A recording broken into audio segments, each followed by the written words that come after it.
Hey everyone, Zerk here from Laughix. Got another video for you guys today. Hope you guys are all doing well. We got one of these MacBooks from you guys. It's funny because it was actually in this nice box and it came in with a bunch of strip screws and it's a mess.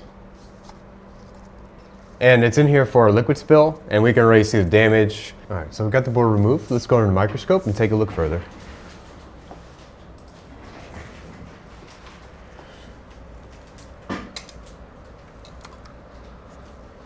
So we already see our USB-C charging circuit looks to be impacted. This is your CD32. And yeah, that's not fun. Looks like it probably got underneath a bit. And then here, close to our SSD power area, looks like that's also a little bit corroded. Not too bad there. Let's dig under here. No, so it looks okay. This is a power area or a power IC for the SSD. So that looks fine. Flip it over. More areas damaged close to the CD32. Now this is CD3217B12, and the big deal about that is these are programmed and they're very specific. So you can't just get like a part and just swap it. That's not going to work unless the part that you got is exactly positioned the same way and it's programmed. And we're going to be flipped over here and we're going to replace this, which is important. I think for us to get 20 volts we also need this to be working in this whole area. So we're going to replace this one, and then we'll also, I think, just clean up this area because it doesn't really look that bad. And then this one's programmed. We might try to just do a reflow to see if we can clean up underneath, to try to be careful, and if that doesn't work we'll just replace it. She'll come back. Yep.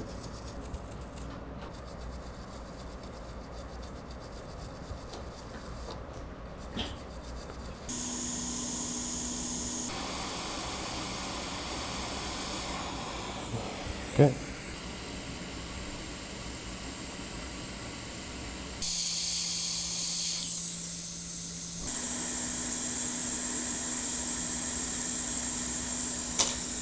We're also going to remove this area because of how much liquid there was.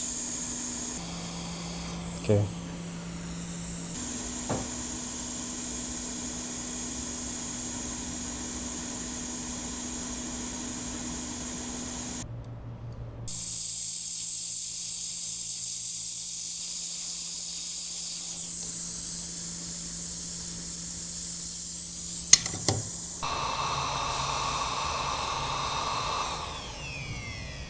And we're going to go ahead and remove this one now.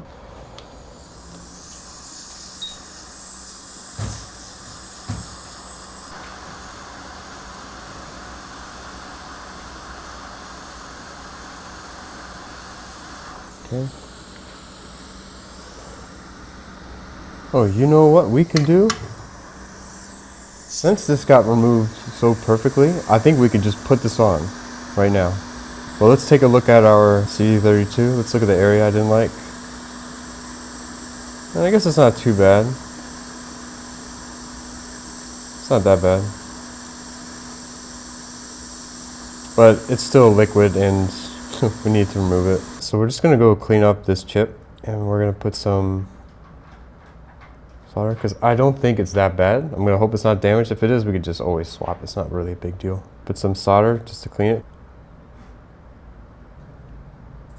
And we can see all of the silver solder very well. And we're looking at the surface here and it looks like we just really lucked out because the surface looks perfect. I think if it was any different, we wouldn't be able to put that chip back on because the base looks good enough and we would have to do a full reballing method. But I think this should be good. I'm going to clean up this flux because I want some fresh flux to go around it because I don't want this. It's going to dry up and get sticky, so I don't want that. Yep, because look at the solder. So the solder balls actually look pretty good. And it was good that we removed it because you can see, look how nasty that is there. There's still a little bit of nasty here because that would have touched and it's going to cause a problem. Is this looking? Oh yeah, this looks great. So we have pretty much a perfect surface. It can't get really much better than that. So it looks good. And we have all of this area looks to be raised, which is good. And it doesn't look like not even one of the balls looks to be a little bit lower than the other, because you need a perfect balance when you put these back on. So normally when you have this, you have it the opposite. You would have this layer underneath the chip, and then it goes on top. It's not quite the same, but it should work the same way. Let's get it all around there. So the idea is just to get it to melt and just to fall right on top. That's kind of what we want. So I'm going to line it up now. It actually feels pretty stiff. This actually might be an easier way.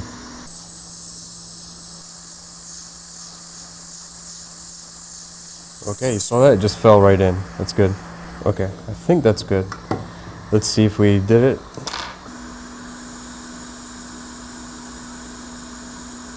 Yeah, it looks perfect. All right. Looks good.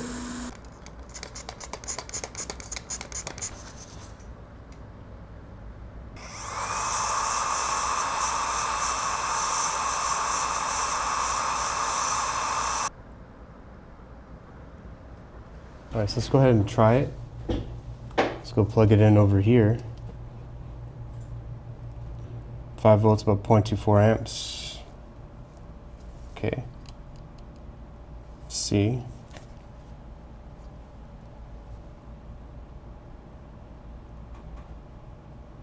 Oh, it goes to 20 now. You can see that. That means it's everything is connected. It means all the C32s are good. Okay.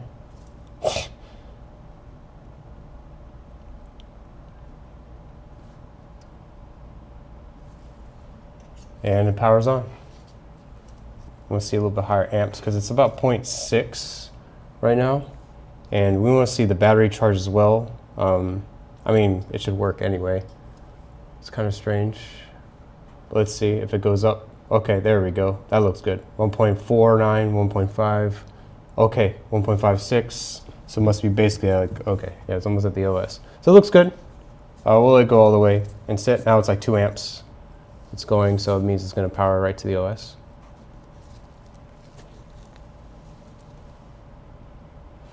All right, it looks good. Anyways, I hope you guys enjoyed watching this video on doing the repair for the A2251 2020 MacBook Pro with the liquid spill, and we were able to fix it. So if you guys are interested in sending in your MacBook for repair for something similar to this one, we take in the Intel models as well as the Apple Silicon models, such as like M1, M2, M3, M4, and hopefully not M5, at least by making this video, because man, just came out, right?